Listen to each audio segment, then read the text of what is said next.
ओम शांति। आज हम बात करेंगे योग के बारे में। योग एक महत्वपूर्ण विषय है हमारे ईश्वरीय विश्वविद्यालय का। जैसे कि 4 सब्जेक्ट हैं हमारे, तो योग सूक्ष्म सब्जेक्ट है और यही सबको डिफ़िकल्ट भी लगता है, जैसे कि डिफ़िकल्ट सब्जेक्ट है, तो इसी के बारे में चर्चा करनी चाहिए मुझे लगा। तो जैसे संसार के अन्य विज्ञान हैं, वैसे ही इसी की भांति जैसे राजयोग भी एक विज्ञान है, पूर्ण विज्ञान है। इस विज्ञान का जो जिस पे हम इस विज्ञान में जब हम विश्लेषण करते हैं, तो इसका जो विश्लेषण का जो साधन है मन है। तो मन का विश्लेषण है इस विज्ञान की स्टडी जो है कि मन को जीतना कैसे है, मन कहाँ कहाँ हमारा जाता है, कहाँ कहाँ भटकता है, या कैसे इसको वश में करना है, कैसे इसको नियंत्रण में लाना है। उसके अलावा जो इंद्रियों के अतीत जगत है, उसके तथ्यों का ये संकलन भी करता है। इस विज्ञान में हम करते हैं। तो अतीन्द्रिय जगत जैसे कि सेंस ऑर्गन से तो हम में रहते हैं, जैसे कि बॉडी में रहते हैं या हम विचारों में या भावों में रहते हैं, वो सब तो ठीक है। लेकिन ये जो विज्ञान है, इन सब से ऊपर ऊर्जा के स्तर पे है। मतलब बॉडी के स्तर पे नहीं है, ना ही विचारों के स्तर पे है, ना ही भावों के स्तर पे। कुछ हद तक ये हेल्प करती हैं चीज़ें, बट उससे भी ऊपर जो ऊर्जा है, जो इन सबको नियंत्रित करती है, जो इन सब की मास्टर है, उसका विज्ञान राजयोग विज्ञान है, जो इंद्रियों से भी अतीत है, तो मन से भी अतीत है, कह लें तो बुद्धि और भावों से भी अतीत है। योग जैसे कि हम जानते हैं, ऊर्जा यानी कि आत्मा का परमात्मा यानी परम ऊर्जा से मिलन का नाम है। जब हमारी ऊर्जा वो उस परम ऊर्जा से मिलन बना सकती है, उसकी तद्रूपता में आती है, उसकी फ्रीक्वेंसी से मैचअप करती है, तो फिर योग संभव हो पाता है। तो उसे ही जीवात्मा का परमात्मा से मिलन कहते हैं। तो उसके लिए जो पुरुषार्थी है, जो साधक है, जिसकी इच्छा है योग में आगे बढ़ने की, तो 3 बेसिक बातें हैं जो कि उसको सफलता में सहायक सिद्ध होती हैं। तो पहली बात तो जिसने इसकी प्रैक्टिस करनी है, तो उसको इंद्रिय भोग वासनाओं का पूर्ण रूप से त्याग करना पड़ेगा।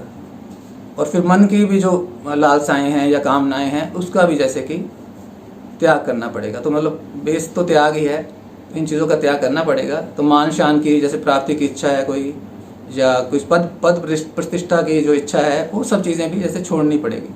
तो एक ही इच्छा रखनी है कि मुझे भगवान और सत्य को लक्ष्य बनाना है, उसी को प्राप्त करना है। मतलब ये इच्छा सर्वोपरि होनी चाहिए, बाकी जो चीज़ें गौण हैं। तो इस भाव से जो साधक सिद्ध हो सकता है। तो जो भोग्य पदार्थ है, उनको तो आप पशुओं के लिए छोड़ दो। पशु का मतलब जानवर नहीं यहाँ पे आएगा। पशु मतलब जो इंद्रियों और मन बुद्धि के पाश में है, यानी कि उनके ग्रिप में है। जो उन सब की ग्रिप में है, मन बुद्धि और इंद्रियों की, वो पशु ही है, क्योंकि पाश में है, उनके अंडर है, कंट्रोल में है। तो अब हमें मास्टर बनना है, तो उनके कंट्रोल से निकलना पड़ेगा। तो यही हमारा लक्ष्य होना चाहिए। उसी के लिए मैं संघर्ष भी उसी के लिए कर रहे हैं, क्योंकि हम भी 2500 साल से वही कर रहे हैं, पाश्विक वृत्तियों में ही, इंद्रियों में, इंद्रिय जगत में, मन में, और ये सब प्राप्तियों के पीछे ही लगे हैं। तो हम पशुता से निकल के अब देवत्व की तरफ जा रहे हैं। जैसे बाबा भी कहते हैं, बंदर से मंदिर लायक बना रहा हूँ। यानी कृत्य हमारे पहले पशुओं जैसे थे, पाश में थे, बंधन में थे, तो निर्बंधन हो रहे हैं।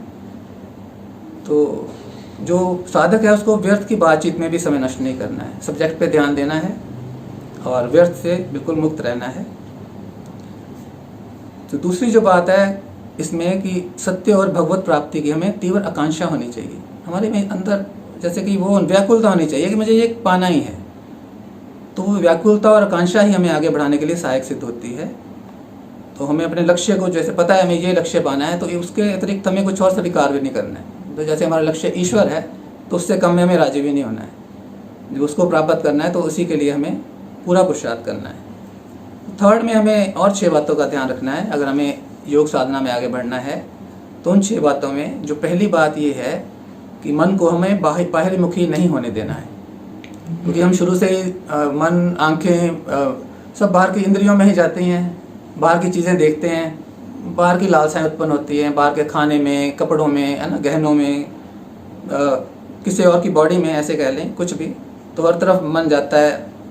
तो हमें मन को लेकिन इसमें बाहरमुखी नहीं होने देना है। तो यानी इन चीज़ों का परहेज़ रखना है।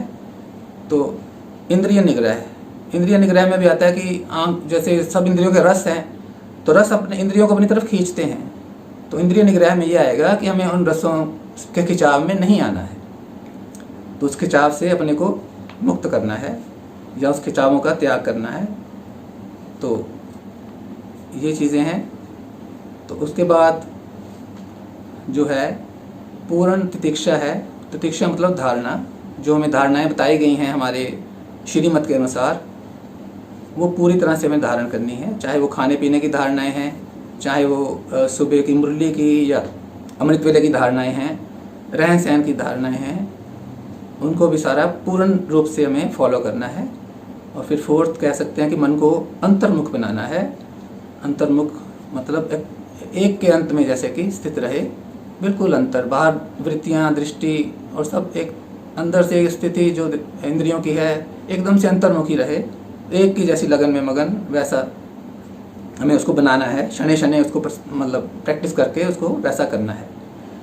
तो फिर हमें फिफ्थ प्रैक्टिस है कि मन को एक भाव में स्थिर करने की प्रैक्टिस करनी है कि एक भाव पे लंबे समय हमारा मन कितनी देर रह सकता है। जैसे हम कोई सब मान ही लेते हैं तो उसमें कितनी देर हम टिक पाते हैं। कई बार हम थोड़ी देर शुरू करते हैं लेकिन फिर बाद में जैसे कि रुक जाते हैं या वो कमज़ोर पड़ जाता है, वैसा तो हमें उसमें टिकना है ज़्यादा से ज़्यादा। तो एक ही चिंतन में, यानी अपने स्वरूप का हमेशा चिंतन में रहना है, आत्मिक स्वरूप में रहना है। सतत मतलब नियमित, मतलब कि इंटरप्शन नहीं होनी चाहिए उसमें। सतत मतलब कॉन्टिन्यूस हमें आत्मिक चिंतन में भी रहना है कि मैं आत्मा हूँ। इस चिंतन में हमें कॉन्टिन्यूस अवस्थित रहना है, देह में नहीं आना है, मन बुद्धि में नहीं आना है। क्योंकि अगर देह में आएंगे फिर वैसे ही देह की बातें शुरू हो जाएंगी। और मन बुद्धि के स्तर पे आते हैं तो चिंतन जो है, मन बुद्धि में भी जो डाटा हमारा है ऑलरेडी देह से संबंधित डाटा ही फीड है सारा। तो किसी ना किसी पिक्चर के पीछे या किसी विचार के पीछे जो देह भान से कनेक्टेड है उसके पीछे मन चले जाता है। तो फिर मन को हमें उधर से नहीं लाना है। तो यानी कि आत्मिक स्मृति में जो स्थिति है वही, उसी को योग बोला गया है। तो वही योग है। तो एक धुन सी लग जाए जैसे रात दिन मुझे इसी स्मृति में टिकना है, इसी चिंतन में मन अंतर्मुख होकर लगा रहे। तो ये चीज़ें जो हैं हमें योग में सफल बनाएंगी। वैसे तो ये जैसे विषय महसूसता का विषय है, अनुभव का है। बातों से तो समझाना जैसे कि इतना वो एक्यूरेटली समझाना बड़ा मुश्किल है, क्योंकि अनुभवता और महसूसता की ये शक्ति से योग की बात है। तो फिर भी बातों से जो बताया जा सकता है वो बताया जा सकता है, लेकिन फिर भी अनुभव किया जाएगा और महसूस किया जाएगा तो फिर बातों की जरूरत नहीं पड़ती, फिर समझ आ जाता है। तो इसमें हमें इंद्रिय जगत की सीमाओं से बिल्कुल बाहर जाना होता है और बुद्धि से भी थोड़ा सा, बुद्धि से भी पूरा अलग ही होना, अतीत ही होना होता है। तो बुद्धि में होता क्या है, हमारे पिक्चोरियल डाटा होता है। बुद्धि चलो डिसाइड तो करती ही है, लेकिन उसमें डाटा भी फीड होता है। बुद्धि पिक्चर्स बनाती है, चित्र का निर्माण करती है, और मन जो है संकल्पों का निर्माण करता है। जैसे कहते हैं नाम रूप से परे जाना, तो रूप मतलब चित्र। हमें जो चित्र हमने अंदर भरे हुए हैं अपने, किसी को अपना समझ के, माँ को, बच्चों को, भाइयों को, दोस्तों को, उनके रूपों को जैसे अंदर फीड किया हुआ है, तो वो उन रूपों के से भी अलग होना है हमें, क्योंकि उन रूपों के जरिए हम जैसे वैसे संकल्प उत्पन्न होने शुरू हो जाते हैं। जिसके बारे में हम, जिसके रूप को याद करेंगे तो उसके विषय में संकल्प ऑटोमेटिक चलने शुरू हो जाएंगे, यानी मन उधर दौड़ना शुरू कर देगा। फिर तो हमें बुद्धि से अतीत होना है, यानी कि उन रूपों से भी ऊपर उठना है, तभी हम विचारों को वश में कर पाएंगे। नहीं तो विचार फिर रूपों के पीछे जाएंगे, बुद्धि के पीछे जैसे मन दौड़ता है। बुद्धि चित्र दिखा देती है मन को, तो फिर मन उसी के साथ वैसे संकल्प करने शुरू कर देता है।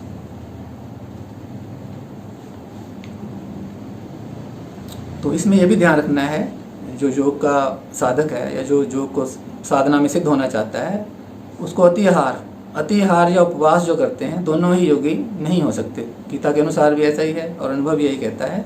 जो अतिहार करेगा वो आलस्य में रहेगा, तो जो उपवास करेंगे वो फिर जैसे उसका ध्यान तो फिर खाने में रहेगा। तो यानी बैलेंस सा रहना है, ना पूरा भरा हो तो ना ही खालीपन हो, जैसे बैलेंस सा लगे, वैसा उस स्थिति में अच्छा है। तो सोने में भी है, जो बहुत सोते हैं या बहुत कम सोते हैं, जो बहुत कम सोते हैं वो जैसे उनकी बॉडी थकावट में रहेगी तो कॉन्शियसनेस बॉडी में ही रहेगी ज़्यादा।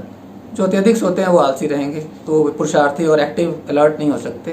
तो दोनों चीज़ें नुकसान करती है। तो यहाँ भी बैलेंस की स्टेज चाहिए हमें, ताकि हम अपने योग में आगे बढ़ सकें। ये सब छोटी छोटी चीज़ें हैं, लेकिन सबका महत्व है, हर चीज़ अपना अपना कॉन्ट्रीब्यूशन देती है। तो योग की साधना में कुछ और भी, जैसे हमारे एनिमीज़ हैं, शत्रु हैं, उसमें पहला एनिमी तो ज्ञान ही है। जिसको ज्ञान नहीं है वो तो योग सिद्ध करना उसके लिए तो संभव ही है। जैसे सबसे पहला एनिमी अज्ञान है, तो हमें ज्ञान को सही से समझना है, सही रीति से उसके यथार्थ अर्थों में समझना है कि ज्ञान हमें क्या कहना चाहता है, क्या हमें करना है, कैसे हमें अपनी वृत्ति समृद्धि को ठीक करना है, सारा सूक्ष्म से समझना चाहिए ज्ञान को। ये नहीं कि सुन लिया, लेकिन उसको अच्छे से मनन चिंतन करके धारण करके समझना भी है सही समझ से। जैसे भगवान भी कहते हैं जो मुझे ठीक से समझ के याद करता है, मेरे सही स्वरूप को याद करता है, तभी वो योग में सफल होगा। तो फिर चंचलता को भी त्याग करना है। इंद्रियां क्योंकि हमेशा चंचल रहती हैं, तो चंचलता में इंद्रियां रहेंगी तो मन पीछे पीछे रहेगा उनके, तो मन को तो हमें कंट्रोल करना है ना, नियंत्रित करना है। तो चंचलता को भी छोड़ना है, वो भी शत्रु है। जैसे कि ईर्ष्या भाव सबसे बड़ा शत्रु है। अगर हम दूसरों के प्रति घृणा और ईर्ष्या का भाव रखते हैं तो जैसे मन में वही घूमते रहेंगे जिनके प्रति वैसा भाव रहेगा, तो योग परमात्मा की तरफ लगना जैसे कि मुश्किल हो जाएगा।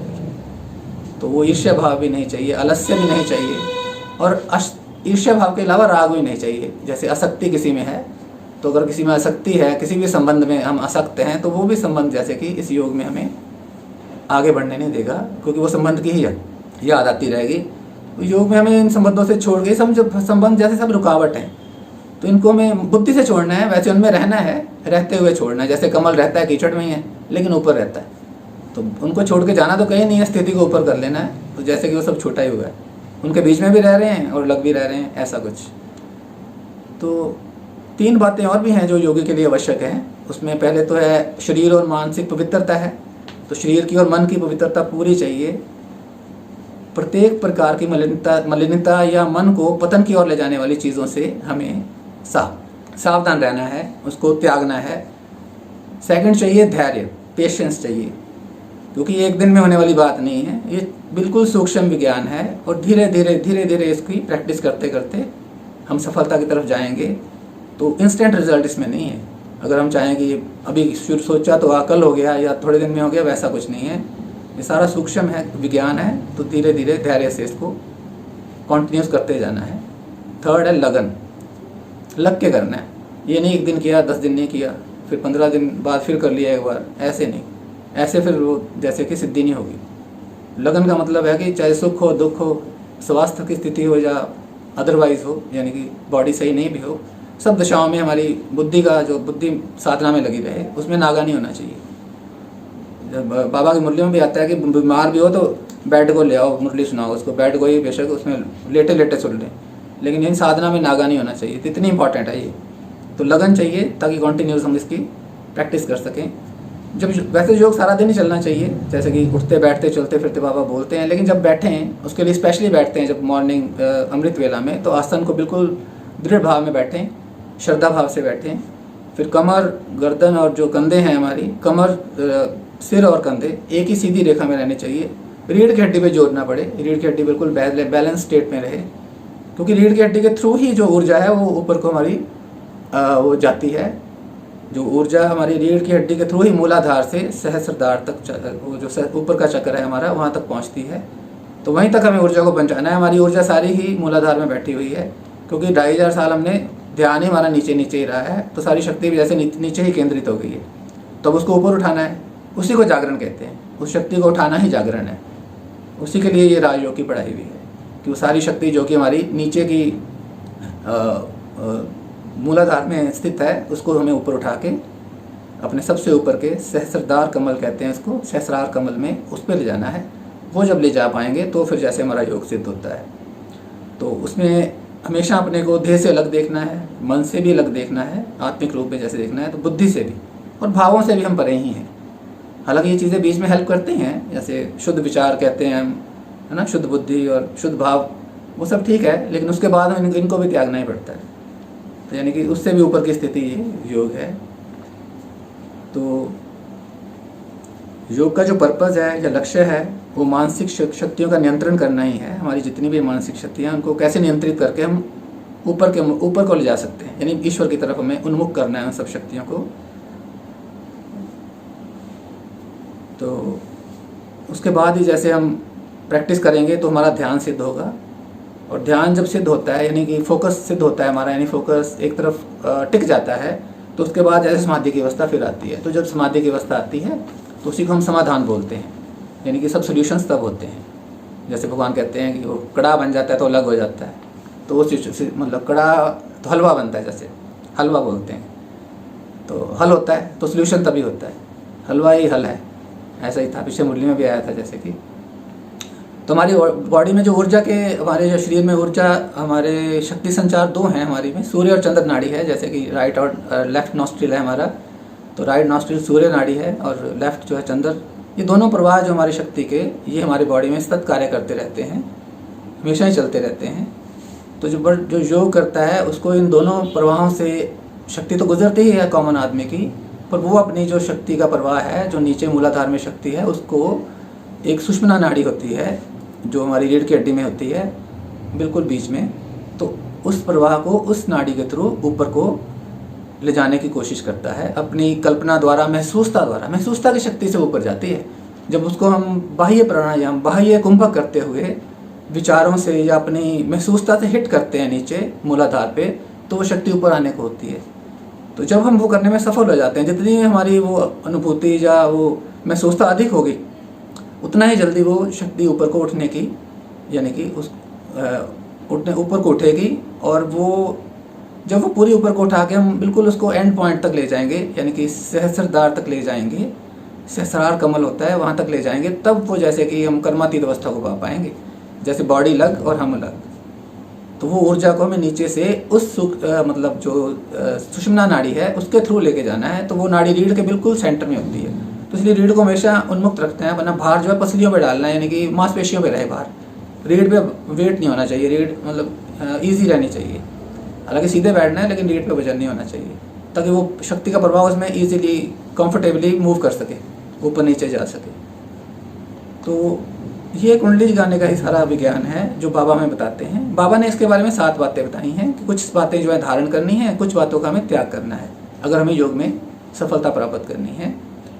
तो दोनों ही एक दूसरे के जैसे प्रति, दोनों ही चाहिए, छोड़नी भी है तो धारण भी करनी है। छोड़ेंगे तो धारण होंगी, धारण करते जाएंगे तो छूटती भी जाएंगी। एक दूसरे के ऐसे कंट्रास्ट में है सारी बातें। जो छोड़ना है, जैसे काम छोड़ना है, क्रोध छोड़ना है, लोभ मोह अहंकार, ये 5 चीज़ें हैं, क्योंकि ये बाहरमुखी करती हैं। काम क्या करेगा, मन को बाहरमुखी ले जाएगा, किसी न किसी की बॉडी में लेके जाएगा। क्रोध क्या करेगा, मन की शांति को भंग कर देगा। तो जैसे शांति भंग होगी तो वेव्स उत्पन्न होती जाएंगी मन में, तो फिर वो जैसे स्थिर नहीं हो पाएगा। लोभ भी जैसे वस्तुओं का लोभ होता है, तो वस्तुएं ही मन में पिक्चर बनती रहेगी, ये चाहिए या घर चाहिए या गहने चाहिए या कपड़े चाहिए। तो लोभी वृत्ति भी जैसे वो मन को सही दिशा में, यानी भगवान की तरफ स्थित होने नहीं देगी, वो चीज़ों को लाती रहेगी हमारे मन के आगे, तो मन उधर जाता रहेगा। फिर मोह, जैसे चीज़ों में लोभ होता है तो संबंधों में मोह हो जाता है। अगर मोह में होंगे तो संबंध सामने आते जाएंगे, किसी ना किसी रूप में। बच्चा है, कोई मित्र है, कोई कुछ भी है, पति पत्नी है, माँ बाप है, उनमें अगर मोह है तो फिर वो मोह की रग भी जैसे वो हमें सामने लाती रहेगी, योग नहीं लगाने देगी हमारा। तो अहंकार होता है जैसे कि फीलिंग में आ जाना, मतलब कोई कुछ कहे थोड़ा सा फील कर लिया, या किसी को फील कराना, दोनों ही अहंकार के ही रूप हैं। फीलिंग में आना भी, और फीलिंग वो भी जैसे स्थिति को हलचल में लाता है ना, फीलिंग में आना भी। किसी को फील कराते हैं तो उसकी भी जैसे वो जो वाइब्रेशन बाद में हमें हलचल में लाती है। किसी को अगर नीचा दिखाते हैं या किसी को दुख देते हैं समझो, तो उनकी भी वाइब्स जो आती हैं फिर वो हमें हमारी स्थिति को ठीक नहीं रहने देती। तभी बाबा भी कहते हैं दुख ना लेना है ना देना है। तो दोनों की जैसे अहंकार रूप में ही सामने आते हैं कहीं ना कहीं। फिर जो हमें छोड़ना है उसमें अलबेलापन और आलस बताया बाबा ने, क्योंकि हम इसमें अलबेले रहेंगे, एक दिन किया, 2 दिन नहीं किया, फिर नहीं किया, तो फिर वो सिद्धि नहीं आएगी। तो आलस का त्याग करके हमें अलबेलेपन का भी त्याग करना है। और भय, डर और चिंता कि क्या होगा क्या नहीं होगा, कोई डर ऐसा, फ्यूचर का डर ऐसा कुछ नहीं, वो सबको छोड़ दे, बाबा पे छोड़ देना। जब बाबा हमारे साथ हैं तो उन डरों में, क्योंकि वैसी नेगेटिव एनर्जी से भी हम उस पॉजिटिव की तरफ बढ़ नहीं सकते, क्योंकि बाबा परम पॉजिटिव हैं। तो हमें अपनी ऊर्जा को बाबा के स्तर पे लाना है। जैसे बाबा शांत हैं तो हमें भी शांत बनना है, बाबा सुखरूप है हमें भी सुखरूप बनना है। तो ऊर्जा का स्तर, जैसे हमारी आत्मा ऊर्जा है, उसका स्तर बाबा की ऊर्जा के पास आएगा, उसकी फ्रिक्वेंसी के मैचअप करेगा, तब वो जैसे कि मिलन होता है, तब योग लगता है।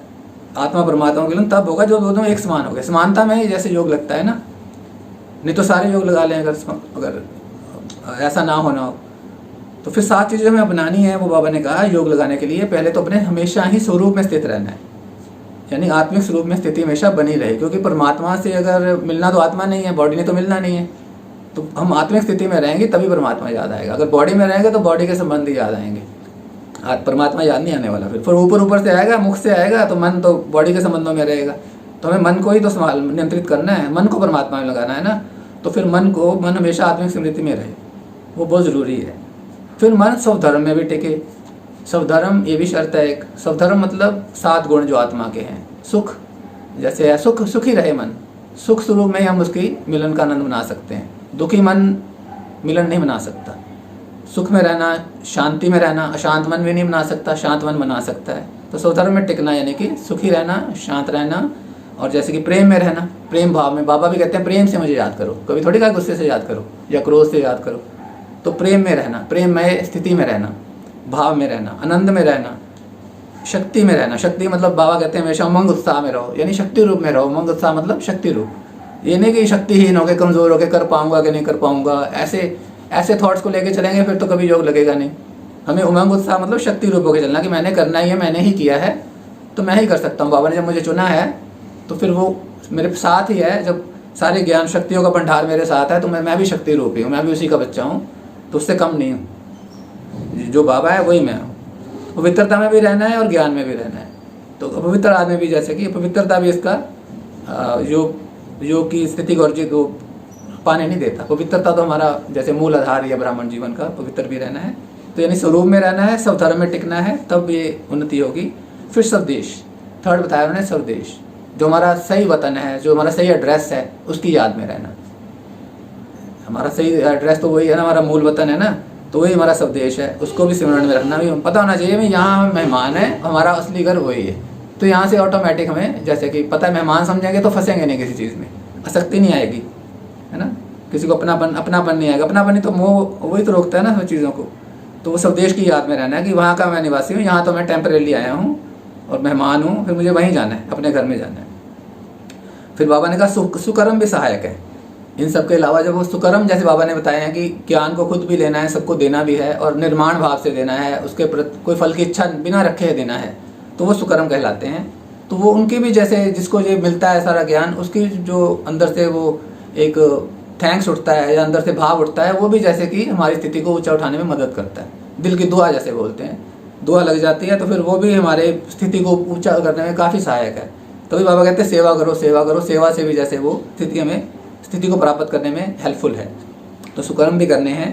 उसके बाद हमेशा ही हमें स्व लक्ष्य पे ध्यान रखना है कि हमारा लक्ष्य क्या चुना है हमने। देवी देवता धर्म के हैं हम, तो हमारा परिवार कितना ही ऊंचा है, तो उस चीज़ों को हमेशा याद रखना है, सिमरन में रखना है। हमारा लक्ष्य लक्ष्मी नारायण बनना है, उनके जैसा बनना है, उनके ही डायनेस्टी में आने का है, तो फिर वैसा ही बनना पड़ेगा, वैसा बनना ही है जैसे कि। तो उसमें हमेशा चिंतन में और सिमरन में रखना है, इसको भूलना नहीं है। तो जब लक्ष्य को हम रखेंगे तो फिर हमें जैसे कि उधर की प्रगति, हमारा ध्यान हमेशा ऊंचा बना रहेगा, नीची चीज़ों में नहीं आएगा, क्योंकि हम ऊँच कुल के हैं तो हमें ऊँचे ही जैसे ख्याल में रहना है। तो फिर उस लक्ष्य प्रमाण हमें लक्षणों को भी चेक करते रहना है कि ये मेरा टारगेट है, तो अब मैं यहाँ खड़ा हूँ, कहाँ मेरी स्थिति कैसी है, तो मुझे कहाँ तक अब जाना है। ये हमेशा चिंतन में रहना चाहिए। ये चिंतन रहेगा तो हम जैसे जो डिफरेंस है, कोई गैप है, तो हम उसको भरने में हमेशा प्रयास करते रहेंगे भी हाँ यहाँ गैप है, यहाँ मेरी कमी कमजोरी है, ये मुझे बाबा ने ऐसे बताया, मुझे ऐसे ठीक करना है। तो ऐसे मुझे हर चीज़ को, अपने वृत्ति को, दृष्टि को कैसे कैसे ठीक करना है, बाबा हर चीज़ की हमें वो देते हैं, श्रीमत देते हैं। तो उसको समझते हुए हमें उस पर चलना है, धारण करना है। तो जैसे कि लक्ष्य फिर और लक्षण सेम होते जाएंगे, यानी हम देवता पद की तरफ अग्रसर होते जाएंगे। फिर बाबा ने लास्ट में बताया था कि स्व दर्शन चक्र, स्व दर्शन का चक्र, मतलब पर दर्शन नहीं करना है। पर दर्शन को बाबा ने पतन की जड़ बोला है। तो जब अगर हमें योग में स्थित होना है तो हमें सब दर्शन चक्र में, यानी स्वयं का दर्शन, यानी आत्मा का ही दर्शन करना है। दूसरी बातों को मन में नहीं लाना, दूसरा क्या कर रहा है, वो क्या कह रहा है, हमें उन बातों में नहीं जाना है। हमें अपनी स्थिति देखनी है, हम क्या हैं, हमें क्या बनना है, उसी पे हमारा पूरा फोकस होना चाहिए। तो उसी को स्वदर्शन चक्र कहते हैं। जो हम क्या, उसको ये भी कहते हैं कि जो हम शुरू में क्या, तीनों कालों का दर्शन भी करना, जैसे कि पहले हम क्या थे, अब क्या हैं, और आगे हमें क्या बनना है, ये भी स्वदर्शन चक्र में ही आ जाता है। तो अपने प्रति ऐसे देखते जाना है और बाकियों को भी दुआ और अच्छी शुभ भावना देते जाना है। लेकिन बाकियों के बाकी चीज़ों को, नेगेटिविटी को बिल्कुल नहीं देखना है।